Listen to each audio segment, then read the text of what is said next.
kundi la mazungumzo ya kitaifa ama bipartisan talks alikuweza kufua dafu katika mazungumzo yaliyoweza kufanyika baina ya Kenya Kwanza na upande wa Azimio One Kenya Coalition.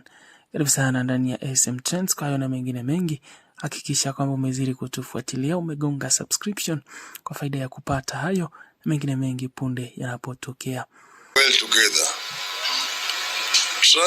Trust returned in their ranks, and they were then able to show a strong commitment to peace and reconciliation and the strengthening of institutions and governance process in Kenya. The document the team has come up with is ultimately imperfect and unfinished, but it is a good beginning. We have agreed to disagree on the most important matter to us. We made what we believed were reasonable proposals on how. Kundi la bipartisan talks ama National Dialogue Committee ambayo iliweza kuandaliwa kwa ajili ya kuweza kushughulikia masuala yaliyoweza kuletwa na upande wa upinzani na vile vile masuala yaliyoweza kuangaziwa na upande wa Kenya Kwanza. Kulingana na Odinga akizungumza siku ya leo, ameweza kusema kwamba kundi hilo alikuweza kupata mwafaka kwa masuala yaliyotarajiwa kuweza kushughulikiwa na kuweza kuhakikisha kwamba maisha ya mwananchi wa kawaida yamepata kutatuliwa. Kulingana na Odinga, kundi hilo lilikosa kupata mwafaka kwa masuala ambayo ni muhimu na masuala ambayo yalitarajiwa kushughulikiwa ili kuweza kuhakikisha kwamba maisha ya Mkenya wa kawaida yanarejea chini, ama ukipenda gharama ya maisha katika nchi ya Kenya inapata kupungua. Hebu tumsikilize Odinga. Sacrifice the sake of our beloved country, Kenya. Our team was able to get positive results on a number of the issues that we had set out in our demands. These include electoral justice, which encapsulates audit of the 2022 election process, restructuring and the constitution of the IEBC, increase of the timelines for the Supreme Court to hear and determine a presidential election petition from 14 to 21 days, and a commitment to the spirit of multi-party democracy.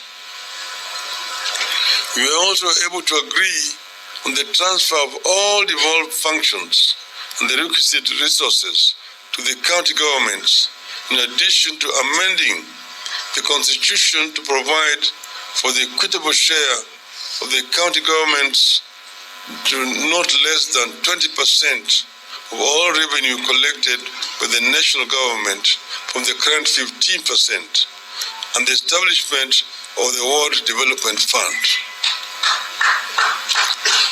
We believe that this is a significant reform further ask the government to reduce the road maintenance levy and the anti-adulteration levy by 5 shillings and 3 shillings per litre respectively.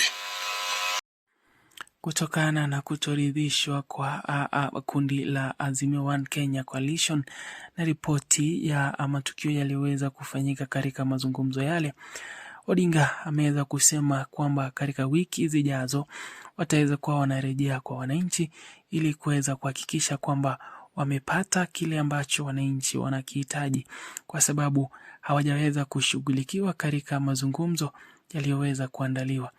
Odinga amesema kwamba watakuwa wanarejea katika sauti ya wananchi na kuweza kutumia zile kanuni zilizopo kwenye katiba ili kuweza kuhakikisha kwamba wananchi wanapata haki yao na gharama ya maisha inarejea chini. Baadhi ya haki zilizopo kwa katiba ni pamoja na kuweza kufanya maandamano na kuweza kuhakikisha kwamba sauti zao zimepata kusikilizwa na serikali na kuweza kutekelezwa. Odinga pia ameweza kuangazia masuala ya kuweza kubadilisha katiba. Ameweza kusema kwamba haki hizo zipo na wananchi, na kwa hivyo kama pana chochote ambacho kinahitaji kubadilishwa kwenye katiba, basi kipitia kwenye referendum, ambapo wananchi wanawezaga kufanya kura ya maoni na kuweza kusema ni kipi wanahitaji kufanya. Hebu tupate kusikiliza Odinga zaidi. The key people in the government are eating from it. We will not be limited to consultations with the people. At all times, we will retain the right to call on the people to take steps that we deem necessary to force the government to lower the cost of living. We also support the document with the proviso that certain aspects must be approved by the people by way of a referendum. To create the office of the leader of opposition or to formalize the office of the Prime Cabinet Secretary, the people of Kenya have to have their say by way of a referendum. Besides, it is a constitutional requirement that such significant restructuring of government must go through a referendum to avoid the mischief that may be played by some people going to court. It is also our stand that this country cannot continue moving forward by being undecided. We have to agree whether we want a parliamentary, presidential system or a hybrid system. Thank you. End of the statement.